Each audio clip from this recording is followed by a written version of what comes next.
ముఖ్యమైన పదవిని పొందినటువంటి పట్టాభిరామ్ గారు మనతో ఉన్నారు. ఆయన అడిగి తెలుసుకునే ప్రయత్నం చేద్దాం. అంటే ఈరోజు భూముల్ని కానీ ఆ యొక్క తిరుమల తిరుపతి దేవస్థానం యొక్క ఎటువంటి ఎలా జరుపుతారు, డెవలప్మెంట్గా ఎలా జరుపుతారు, డెవలప్మెంట్ మీద ఆయన పదవి స్వీకరించారు, ఎలా జరుపుతారు అనే దానిపై ఒకసారి అడిగి తెలుసుకునే ప్రయత్నం చేద్దాం. సార్ నమస్తే అండి. సార్ ఈరోజు మీరు ఒక గొప్ప పదవి పొందారు. తిరుమల తిరుపతి దేవస్థానంలోని వచ్చినటువంటి ఈ పదవి మీకు ఎంతో చాలా మంచి పదవి అనే చెప్పుకోవచ్చు. ఈ ఎలా డెవలప్మెంట్ చేస్తారు? గత ప్రభుత్వంలో చూసుకున్నట్టయితే అన్ని అక్రమాలే జరిగాయి. ఇప్పుడు మీరు ఎలా డెవలప్ చేయబోతున్నారు? గత ప్రభుత్వం గురించి ఎంత తక్కువ మాట్లాడుకుంటే అంత మంచిది. ఎందుకంటే మీకు తెలుసు, భూములే కాదు, డైరెక్ట్గా పరకామణిలో డబ్బులు కూడా దోచేసిన విషయం మీకు అందరికీ తెలిసిన విషయం. ప్రజలందరూ గమనిస్తూ ఉన్నారు. అంటే ఒక దైవభక్తి లేని వాళ్ళు దొంగలకి ఏంటంటే దేవుడిది లేకపోతే వాళ్ళది వీళ్ళది ఉన్నది వాళ్ళు దోచుకోవటం అనేది దైవందైనా సరే మనుషులదైనా సరే వాళ్ళ నైజం అది. కాబట్టి వాళ్ళ గురించి ఎంత తక్కువ మాట్లాడితే అంత మంచిది. మరి నారా చంద్రబాబు నాయుడు గారు నాయకత్వంలో మేమంతా కూడా ఆయన, ఎందుకంటే దేన్నైనా అక్కడ చాలా సెక్యూర్డ్ విధంగా అన్నీ పర్ఫెక్ట్గా, ఒక ప్రైవేటు వ్యక్తికైనా కానీ దైవందైనా కానీ దేనికైనా కానీ ఆయన ఇష్టదైవం కూడా వెంకటేశ్వర స్వామి. ఎందుకంటే ఆయనకి ఆ రోజుని మరుజన్మ అనేది కల్పించింది వెంకటేశ్వర స్వామి. కాబట్టి ఆ దైవాన్ని, ఆయన ఇష్టదైవం, ఆయన ఆస్తులను కానీ లేకపోతే ఆయనతో ప్రజలకున్న సంబంధాన్ని, సాన్నిహిత్యాన్ని, ఇప్పుడు దీంట్లో భాగం ఏంటంటే నాకు ఇచ్చిన పని కూడా ఏంటంటే ఈ ప్రజలకి ఆయన్ని ఎంత దగ్గర చేయొచ్చు, ఏ విధంగా సౌకర్యాలు కల్పించవచ్చు ఆయన దర్శనం కోసం, లేకపోతే భక్తులకు ఏ విధంగా డెవలప్ చేయొచ్చు. ఇప్పుడు వెంకటేశ్వర స్వామి కళ్యాణ మండపాలు ఇవన్నీ ఉన్నాయి, ప్రజల కోసమే కదండి అవన్నీ కూడా. అవన్నీ కూడా ఎట్లా డెవలప్ చేయొచ్చు, ఎట్లా అనుకూలంగా చేయొచ్చు, అలాగే ఏ అవకతవకలు లేకుండా ఆ స్వామికి అందరికి ఆ స్వామి రక్ష ఈ ప్రజలందరికీ ఉండేటట్టు వాళ్ళందరూ కూడా ఆయన దర్శించుకునే విధంగా, అంటే ఈ రీజియన్లో ఎక్కడున్నా కానీ ఏ విధంగా ప్రజలకు ఉపయోగపడుతుంది ఆ విధంగా అన్ని పనులు చేయటంలో నా వంతు పాత్ర నేను పోషిస్తాను. అంటే ఇప్పటి వరకు చూసుకున్నట్టయితే గత ప్రభుత్వం చేసినటువంటి కల్తీ లడ్డు కావచ్చు, తలనీలాలు కావచ్చు, అలా చెప్పుకుంటూ పోతే అక్కడ భూముల విషయంలో కూడా ఎన్నో భూములు కోల్పోయే పరిస్థితికి వచ్చింది శ్రీవారి భూముల్ని.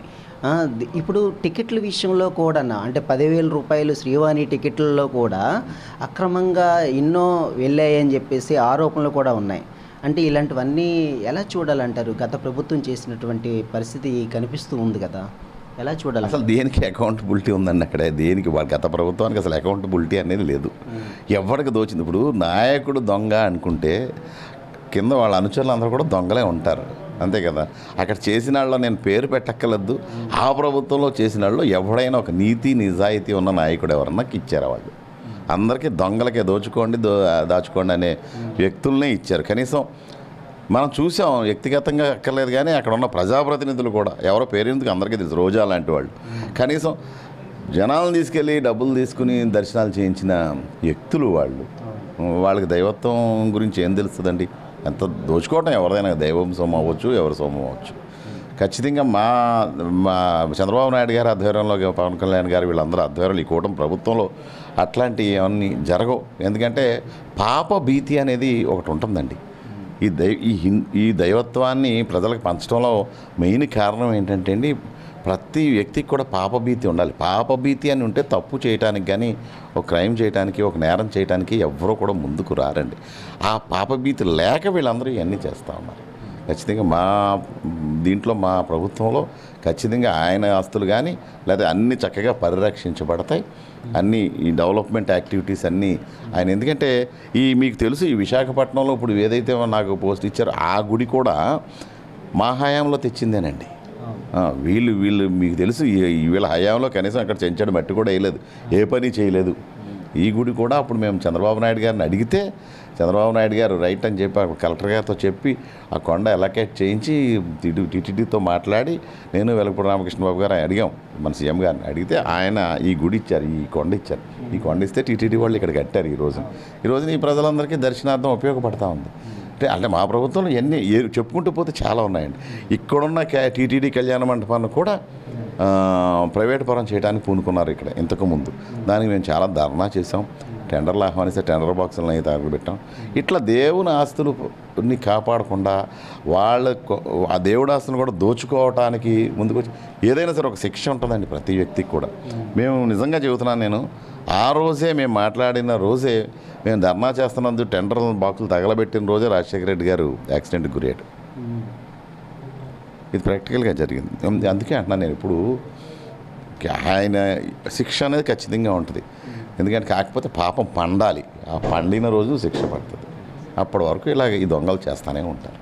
మేము అట్లనే ఉండదు ఖచ్చితంగా. చాలా ఎందుకంటే మీకు తెలుసు, తెలుగుదేశం పార్టీ అన్నగారు రాకముందు తిరుపతిని ఎట్లా భ్రష్టు పట్టించారో మనందరికీ తెలుసు. పాత వాళ్ళందరినీ అడిగితే చెప్తారు. భ్రష్టు పట్టించి అన్ని చెడు కార్యక్రమాల పైన జరిగే విధంగా తయారైన తిరుపతిని అన్నగారు వచ్చిన తర్వాత ప్రక్షాళన మొదలైంది. తిరుపతి ఈరోజు ఇలా ఉండటానికి కారణం కేవలం తెలుగుదేశం పార్టీ ప్రభుత్వమే. ఈరోజు కూటమి ప్రభుత్వం. ఎందుకంటే చంద్రబాబు నాయుడు గారు, అన్నగారు ఆ తిరుపతిని అభివృద్ధి చేయాలి, ఆ దేవదేవుని ప్రకాశం ప్రపంచం అంతా విరజల్లాలి అని చెప్పేసి ఆయన ఖచ్చితంగా ఆయన ఆశీస్సులు ప్రజలందరి మీద ఉండాలని ఆ విధంగా మనం పనిచేస్తాం. ఆయన ఎందుకంటే నాకు వచ్చింది కూడా, నాకు ఇది ఏ జన్మలో చేసుకున్న పుణ్యం, లేకపోతే నేను అంటే నాకంటే చాలా మంది చాలా గొప్పవాళ్ళు, చాలా కష్టపడిన వాళ్ళు, లేకపోతే ఇంకొకళ్ళు అందరూ ఉన్నారు. మరి ఆ మహానుభావుడు, ఆ దేవుడు మరి మా చంద్రబాబు నాయుడు గారికి ఏం చెప్పాడో నాకు తెలియదు. నాకు ఈ అవకాశం ఇచ్చారు. ఖచ్చితంగా నాకు ఈ అవకాశాన్ని ఖచ్చితంగా కరెక్ట్గా ఉపయోగించుకుని నేను ఆ స్వామి సన్నిధి అందరికీ అందేటట్టు నా సాయశక్తులా నేను కృషి చేస్తానని చెప్పి మీ ద్వారా తెలియజేసుకుంటాను.